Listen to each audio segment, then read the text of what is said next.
Marketing always matters and we do it well. And everything is guaranteed, service over sales. Keep 100+ clients always satisfied. So call me Neo, what you need just to strategize. One eye on the market here to make you profit. Besides myself, your satisfaction is my only target. Plus we closing every deal when I'm activated. I got the proof, my testimonies are my affidavits. What's going on, guys? David Haun, your favorite realtor's favorite realtor, coming back at you with September's market statistics. We're going to be taking a look at what the housing market is doing right now. We're going to talk about some of the things we talked about last month as far as predictions, what actually happened this month, and what it means going forward. So let's dive right in. Average sale price in Tulare County continued to fall, but not by a whole lot, down to $365,431. As you can see, we've been seeing a decrease for the last 5 or 6 months. It's not huge, but it's slowly and steadily been falling. We are still up 10% year over year, so that goes back to September of 2021. Again, that's pretty solid. Typically we're seeing between 2, 6, 7 on a great year in returns. And those COVID years have been absolutely phenomenal for home values. Now, because of that, we expect to see a bit of a pullback. So what we're seeing here is not surprising. Another thing you're going to hear a lot about, and we're going to dive into this later into the video, is seasonal pullbacks or seasonal reduction in activity in the real estate market. So first, we're going to dive into price per square foot. Average sale price started falling off actually before price per square foot did. This was holding steady for a couple of months while average square foot was falling. And so at that point in time, rates had started rising, and we were asking the question, are people buying smaller houses now? And the home values are actually holding steady based on price per square foot, or is the market actually turning? And as you can see over the last 4 months or so, the market has definitely turned. But there's a lot of factors that are still in the seller's favor, mostly supply and demand, and we're going to get into that later. But we are definitely seeing a pullback here. But if we look at the last 3 years, we could only expect there to be some kind of pullback. Now, as far as new listings, we've got 305 in September, which again is just a huge drop off. So we've seen this fall over the last 4 months or so. Just a huge drop, and we do typically see a seasonal reduction in activity going into the holidays or coming out of the summer, but it's typically not this steep, and it's typically not this early as we're showing here. So the circles that you've seen here are September of each year, typically much higher than where we are right now in new listings, and then we tend to see it drop off going into the holidays. But because it started so much earlier, my guess is going to be that this is going to continue into the holidays. We're going to have very low seller activity probably for the rest of 2022, and it's going to be a lean market for buyers as far as inventory goes.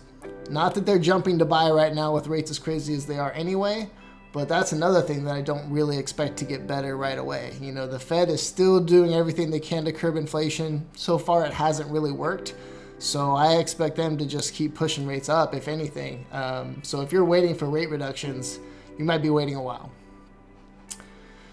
As far as homes for sale, again, it's dropping off. So, it's been low, and it's been dropping off since COVID hit pretty much, and it's staying low. And this is kind of, to me, the factor that's saving home values right now. So as buyers are leaving the market because of these crazy interest rates, this low inventory is what's kind of keeping the values propped up. Now, this is kind of one that we haven't been seeing lately. The last few months that we've been talking, pending sales and closed sales have been 2 areas where it's been pretty consistent with what we've seen year over year. This month is definitely different. We saw a huge reduction in pending sales, and also, as we'll look at in a second, in closed sales in September. So again, we'll compare to past years in pending sales. Typically in September, we're up here in the 350 range, and right now we're down in the 250 range. Closed sales is a little bit similar, not quite as profound as pending sales, but that's definitely an indicator that we haven't been seeing so far of reduced buyer activity. And again, seasonally, that makes sense right now, but it just seems to be hitting earlier and harder than we typically see it. Or at least over the last 4 years or so that we've typically seen it.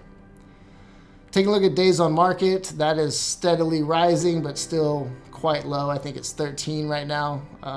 Nothing to be concerned about, but again, that's because of this low inventory. Buyers just don't have too much to choose from. So, if a home is priced properly, it's not going to be sitting even on this market, even with these rates. In summary, average sale price continued to fall in September to around $365,437. Price per square foot also dropped off from $216 to $214 per square foot, confirming that buyers aren't just buying smaller homes due to inflation, they're paying significantly less for the same home. New listings continue to fall sharply in September. We typically see a slowdown going into the holidays, but it is hitting us sooner and harder in 2022 than we've seen in recent years. Pending and closed sales finally fell in September. We typically see a slowdown going into the holidays, but it seems to be hitting us sooner and harder in 2022 than it has in recent years. The average number of days on market is climbing, but our total inventory hasn't grown at all. We're holding steady right about 1.8 months of inventory. And it'll be interesting to see where things go from here. I expect the slowdown to continue through the rest of 2022 just because typically the holidays are not a high activity time for real estate. And then hopefully things are starting to normalize by early 2023 and we can get back to normal life. One question that I had recently was about appraisals and how the market shift is affecting appraisals. So I just had 2 done this month. One of them was on an offer that was $18,500 above asking price, and that appraisal came back golden. We made value, nothing was, everything was great there. I also had one that was about $25,000 less than list price was the actual accepted offer price. And that one, the appraisal came back $3,000 low. And a big part of that was because of the shifting market conditions and things like that. But to me, it's just a wide range of what we're seeing from appraisers right now. So it's interesting to note that yes, appraisers do have set things that they go off of when they're putting together the appraisal. But there's also a certain amount of that that's objective, you know what I mean? Or subjective, objective, I'm pretty sure is what we're looking for. But essentially the appraiser can look at the house and he can say, it's not in as good a condition as I think it should be compared to these other comps. And that's an objective opinion, right? And then also he can look at the market and he can say, hey man, I think this market is going to turn around. I think we're going to be just fine. And another guy can say, hey, I think we've got 3 years of pain coming. You know what I mean? And they're building these biases into the appraisal. And I don't like to use the word biases because it's not meant to be a negative thing, but it's definitely their perception and they're trying to give a fair valuation based on what they understand in the market. So just know that right now the appraisal side is a little bit sketchy. Have your agent put together really, really good packets for your appraisals. Make sure that you have comps to support your appraisal. And again, these comps might be a couple months old, and with the market declining at the rate that it is, they're going to be thinking about that. But still, give them as much as you can to work with. And also give them a list of everything that your seller has done to that home, as far as renovations, repairs, upgrades, anything like that, with dates and values, and hopefully they can use that to try to help support your appraisal as well.